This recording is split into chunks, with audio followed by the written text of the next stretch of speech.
So tonight is the night when the mazel, the light of Moshe Rabbeinu, of Moses shines. As the Talmud says, on the day of your birth, your mazel shines. And each of us has a spark of Moshe Rabbeinu, of Moses inside of us. So tonight really the birthday of each of us. Now when you get special strength from Moses tonight. Aren't you a little biased? Aren't you like no? Yeah, I'm a little biased. That's my name. Yes, absolutely. He was a Levi too. Yeah, same tribe. And just to get a little context of where we're going tonight and what that means the light of Moshe Rabbeinu shines, I want to share with you something amazing. Something that was given as tradition from Rebbe to Rebbe. In every generation there is a Moses of that generation. And this is something that was transmitted from one Moses of one generation to the Moses of the next generation. The Rebbe Cashapp, the fifth Rebbe of Chabad, he had to travel for health reasons to the city in France called Menton, a city which is by the water. And his son, the previous Rebbe, would often visit him, and he describes one visit that he had with his father in the year I think it's 18. I want to say no, it's later than that. Tafresh Ayin Gimel. Tafresh Ayin Gimel is like 1913. And he visits with his father, and his father is sharing with him things that he never shared before, deepest secrets of the Torah. He's there for 3 Shabbats, and each Shabbat he shares with another deep chassidic discourse. And he's sharing with him, stories and very amazing things.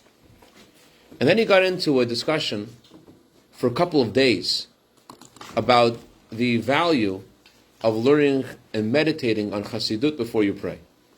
And he said, in the course of a couple of days, he explained 8 things that you achieve when you meditate on chassidut before you pray. One thing he said is that when you meditate on chassidut before you pray, you purify your body, you make your heart and mind open for the divine presence, for the Shekhinah to rest upon them. The second thing is, it pushes away your animal drive, your animal soul. A third thing is that it washes your natural soul. A fourth thing is that it directs your intellectual soul. A fifth thing is that it gives light to the world. And he said that the world gets more luminous. When a Jew is sitting with talis and tefillin before davening and thinking chassidut, the whole world becomes more luminous. Then he said, there's a sixth thing that not just this world, but all the worlds, from the highest of levels and the lowest of levels, all receive light when a person thinks chassidut before they pray.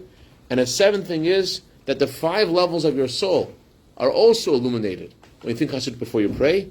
And the 8th thing is that it changes your nature. And he's discussing Rabbi, as you give this speech, can you please help us help us feel that? Because at least for me, we don't feel that. Sorry for the interruption, but give us, if possible, give us some ideas how to feel that. Here's where we're going, Yosef. We're going somewhere else. Okay. We're going somewhere else, Yosef. I'll tell you where we're going. Okay.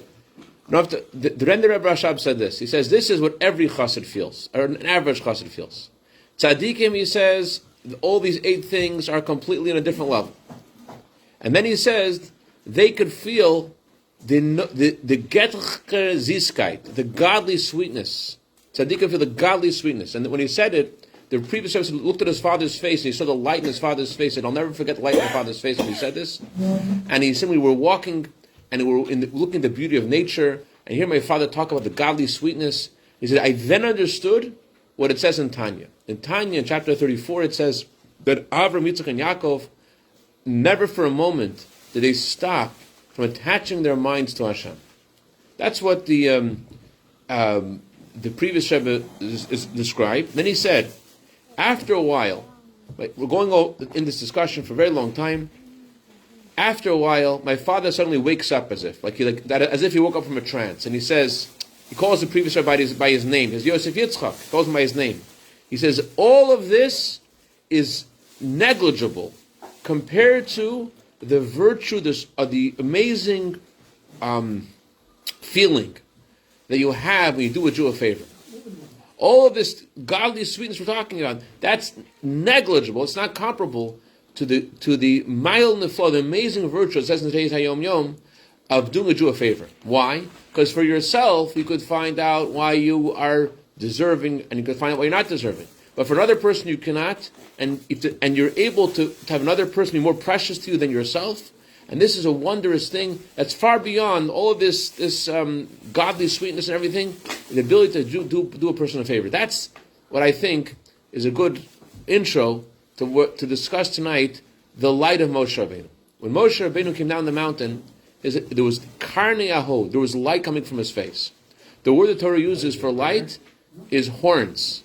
Karen is also means horn. That's why Michelangelo, he drew a picture of Moses with horns, because Karen means light, beams of light also means horns. And the reason why that word was chosen, among other things, is because the light of Moshe Rabbeinu is a light which is called the light of Keter, the light of the crown, the light which is a transcendent light beyond all those other soul powers. And this light, it says in the Zohar, it shines in every single Jew, and an expression of this light is this idea of giving of yourself to help another person. And that's where I want to go tonight. This week is reading about Parshat Trumah, the Torah portion about giving. So, let's say L'chaim first of all. L'chaim, L'chaim, V'bracha. Should I get nice chair or no? Sure. Okay. Go around the other way. No. And I have the key on the key. Oh. You know the code? 5231. £9.48 a pound. £1948 a pound. Oh, different code. I don't know this one. Okay. So, there's a lot of things that we feel we're good at, and things we feel we're not good at, and there's some things we feel that we can't do at all. We get used to a certain pattern in our lives. We get used to this pattern. We feel like, I can do this, I can't do that. And some people have I feel like cannot be organized. Being organized for me is impossible. Other people feel like I can't give a compliment to my spouse. I can't, I'm not able to. Other people feel like they have a whole list of things they cannot do. This I could do, these things I can't do. And the question is this an accurate description of what we could do and what we can't do? Our self-assessment, is it really accurate? Or is it perhaps a little bit off? So let's look at this week's Torah portion. This week's Torah portion talks about the gifts that were given to the tabernacle. The Torah uses the words, every person should give asher yidvenu libo, whatever his heart generously wants to give. And what he desires, thank you. The Ohr HaChaim says that Hashem is not looking for your money. Hashem wants the heart. Hashem wants the gift of the heart. And the gift that Hashem is looking for is yidvenu libo, the gift from your heart. People, not the money, but the generous gift of the heart.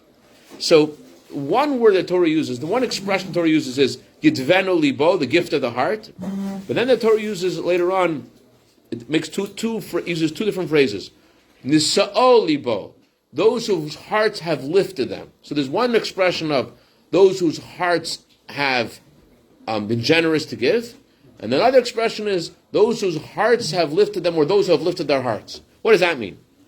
What's the difference between giving with your heart or lifting your heart? So let's lift our glasses at L'chaim. Hopefully, that will internalize the light of Moshe Rabbeinu. Will know what this means. It's not simple things. L'chaim, L'chaim.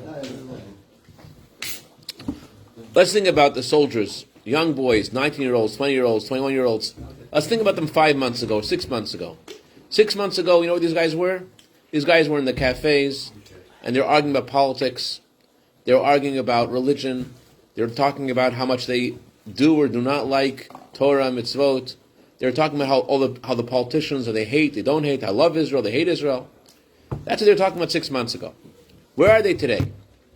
Today they're standing at the entrance of a tunnel in Gaza, and one of them is saying, let's call him Yanko. Yanko says, I want to go in the tunnel first. I want to go in. You go in the tunnel first, you're risking your life. You're walking in the tunnel first, you're putting yourself in danger.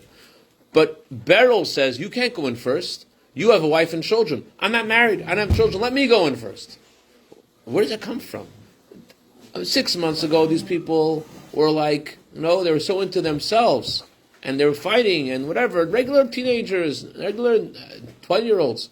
And all of a sudden, they're angels. How did that switch? How did they become angels like this? What changed in them? They're all fighting for something. Oh, so that's exactly where I'm going. They're all fighting for something. What does that mean?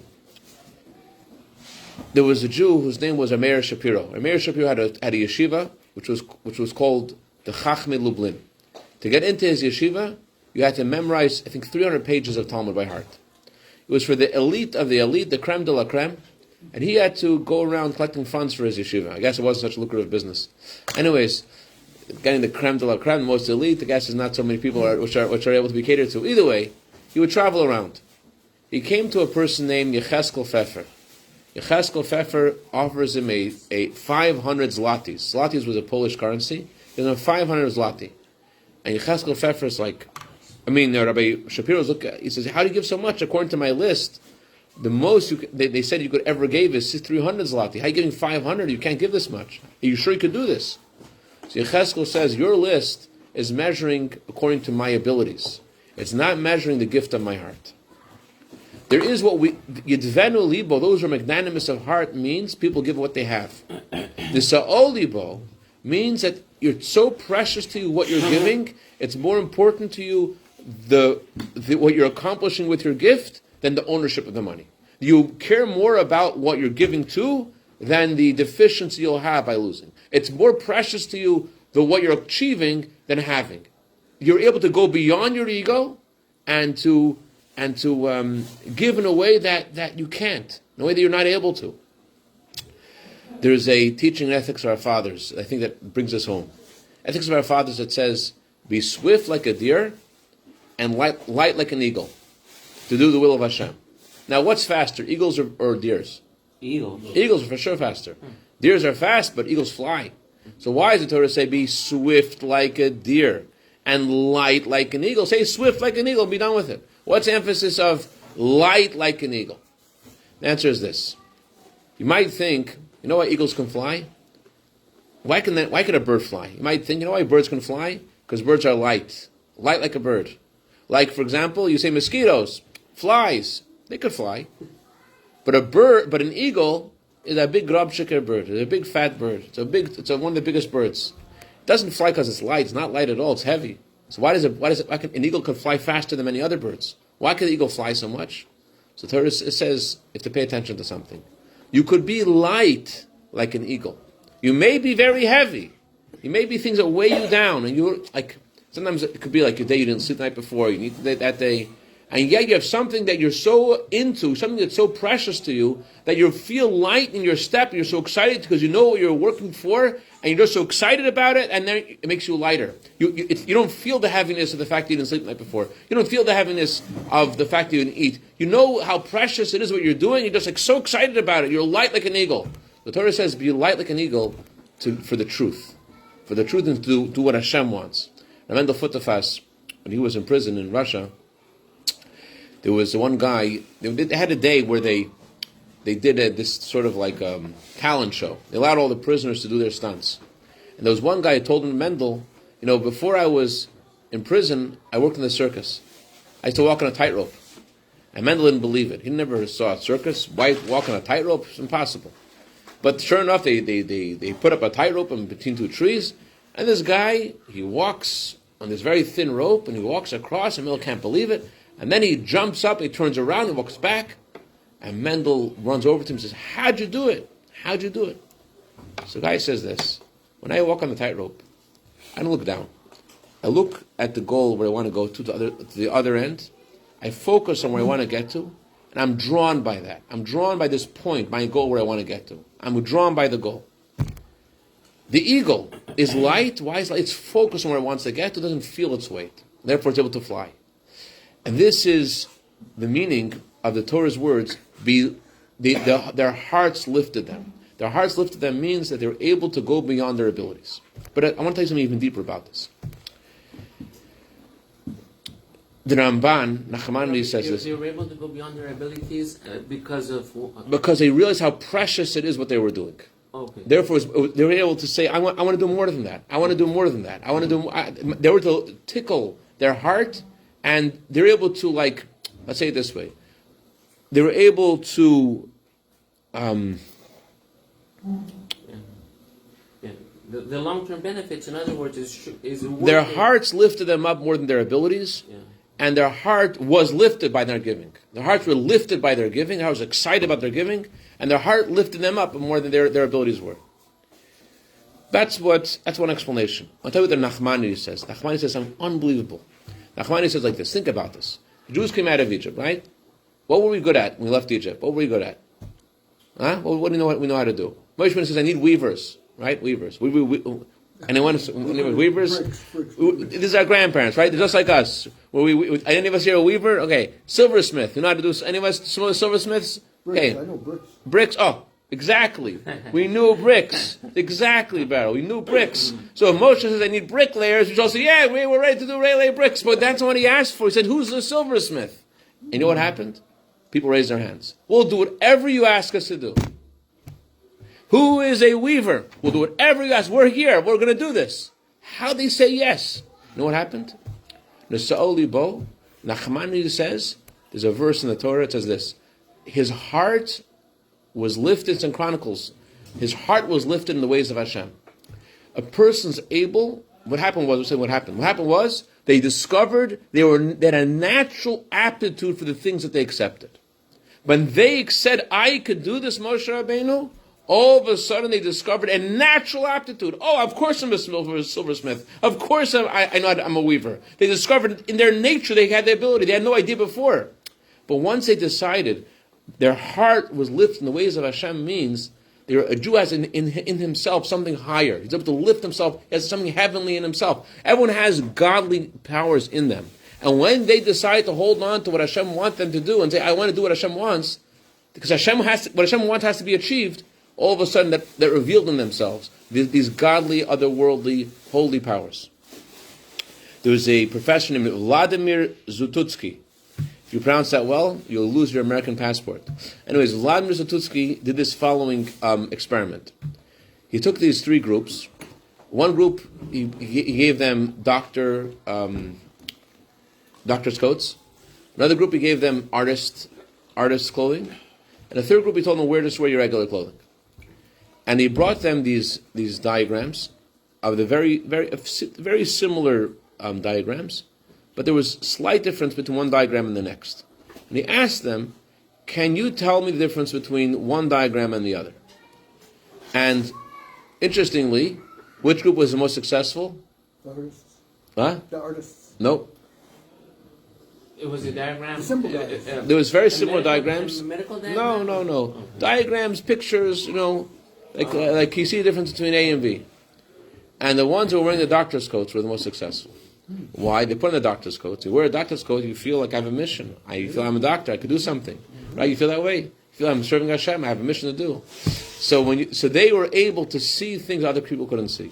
They had that something that they were able to be sensitive to because they felt the sense of mission in themselves. This is also what the Talmud says. I think it was Rabbi Gamliel, I'm not sure. He asked his son to go hire workers. So his son goes to hire workers, and he says, "Guys, you work for me today, lunch is on me." And it goes back to his father, "I got this great deal, I have all these workers, and we'll just have to get them work. We'll go to Meshuggah afterwards, be great." But his father says, "Please, cancel this. Why?" He said, "You didn't say what you're serving for lunch. The Torah says, every Jew is a prince. Every Jew is a son of a king. Every Jew is a son of a king.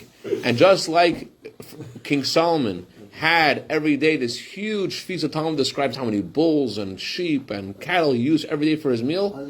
So if you hire a Jew and you don't tell him how much you're giving him for lunch, you can't possibly give him enough because he's a king." So this idea that we're all princes is also echoed in the words of Hashem to Avram Avinu, the first Jew: "Your children will be like the stars." A Jew, when you look externally to the Jew, what do you see? You see a little bit of light. Get closer and closer to a Jew, you discover that there's something far more. I think I shared the story with you before. Rabbi Shabtai Savatitsky, a colleague of mine, Rebbe sent to Belgium. When he was in Belgium for a while, he was having a very hard time. He has no experience, moving to this new community. As many other Chabad rabbis have sent, is go to the city, and all of a sudden you're going to be a rabbi, you're going to be a fundraiser, you're going to be a teacher, you're going to be a garbage collector, you're going to be a van driver, you're going to be whatever. You're just going to get it done. It's like being, the difference between the Marines and the Army and the Navy and the Air Force is the Marines is everything. The Marine has to conquer the ports. So you have to be the Army, the Navy. The Marines have their own Army, Navy, and Air Force, right? You got to do it. They have their own lawyers. It's their own thing.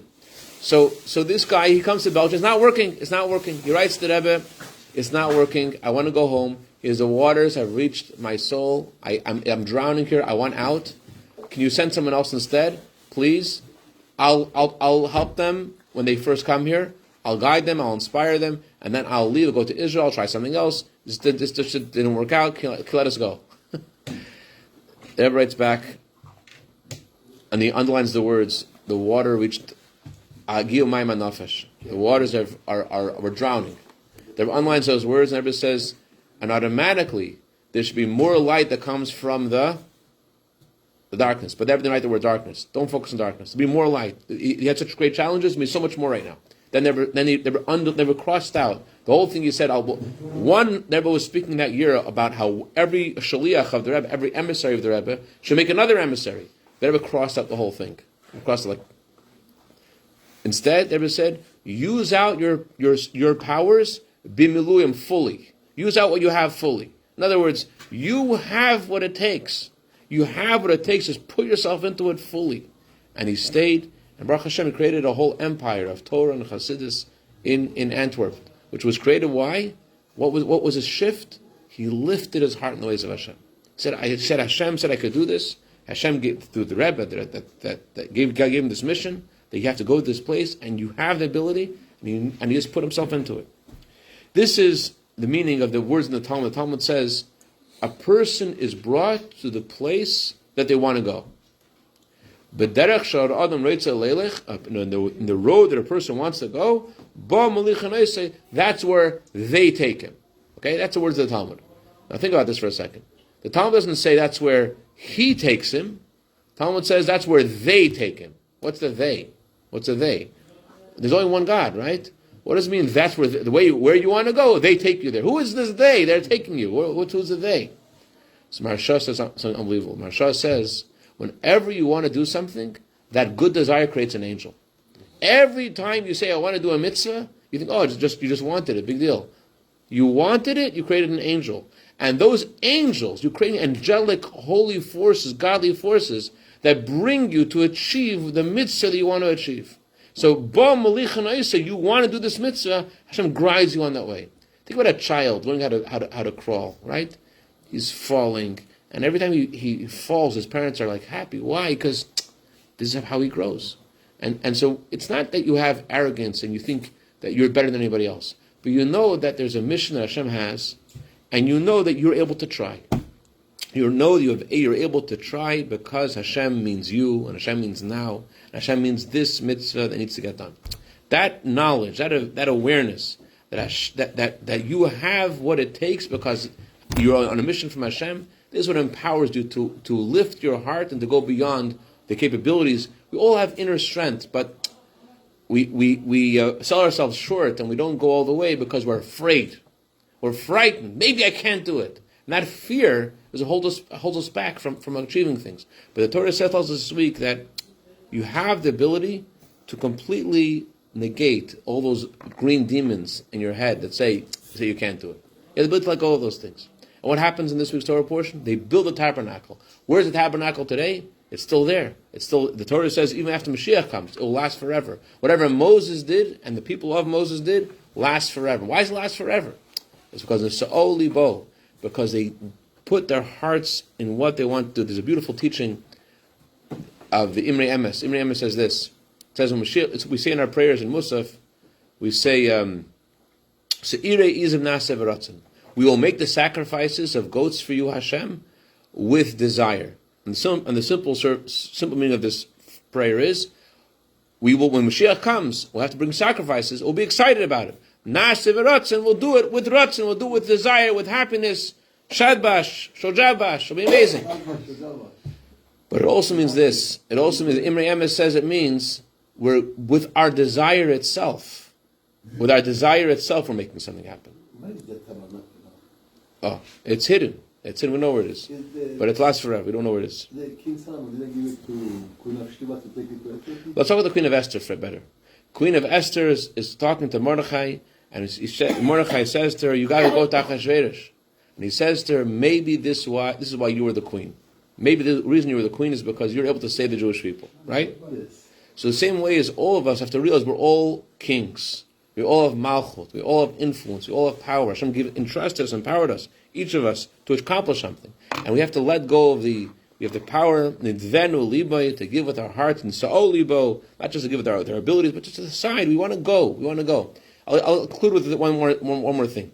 Rabbi, before you conclude, I apologize. So I get the message that you say we're all empowered because we're the children of Hashem to accomplish a lot, and which is the correct message.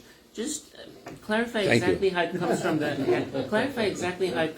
parasha that nedavo libo. How does that? Yidvenu libo means you give with your ability, with what you have. Nisa'ol libo means that you lift your heart to give beyond. You say, it's so precious to me what I want to give, I'm going to do beyond what I think I can do. And like them, they weren't silversmiths, they weren't weavers. All of a sudden they became weavers, they became silversmiths because they decided to go in the way of Hashem. Rabbi Levin, sorry to interrupt, but I think I understand the following. Sometimes we feel that based on our abilities, this is the most that we can do. Right. What if we realize that, it's not our abilities, we have a godly portion within us, and if Hashem told us to do it, that's exactly. then that means He gave us the strength to do it, and so if you put aside our, put that aside. Exactly. Put aside our inhibitions. We have the ability, no matter what happened before, the ability to put aside all those voices, all these inhibitions, all those fears, and we're able to just go forward. There was a letter, the previous Rebbe, talking about carrying the ark. It says, when you lifted the ark, the Aron, you were lifted by the Aron. Whoever held onto the Aron was lifted by the Aron. So the previous Rebbe said, when you lift your hand up to do the will of Hashem, you're lifted by it. If you're trying to do what Hashem wants you to do, Yachsim al Yena. Was Yachsim al Yena? They have bleier blut. Was is us? Because if you're takeh chassidim, that means you're thinking about the kavon al Yena. You're thinking of what Hashem wants you to accomplish. So then there's no limitation. If you lift your hand up to what Hashem wants you to accomplish, then you have that's the light of Moshe Rabbeinu. Light of Moshe Rabbeinu is the ability to give of yourself, go beyond yourself, to help another person, to help to see the mission of Hashem that Hashem has given you in the people in your life, in the things in your life. L'chaim, l'chaim. We should take the special strength that we get from Moshe Rabbeinu, Moshe of our generation, from our Rebbe today and the Zion Other, and we should go tonight and make good the resolutions in Torah and prayer and kindness, and we should see the coming Mashiach Tzidkeinu right now. L'chaim, l'chaim, v'rachim.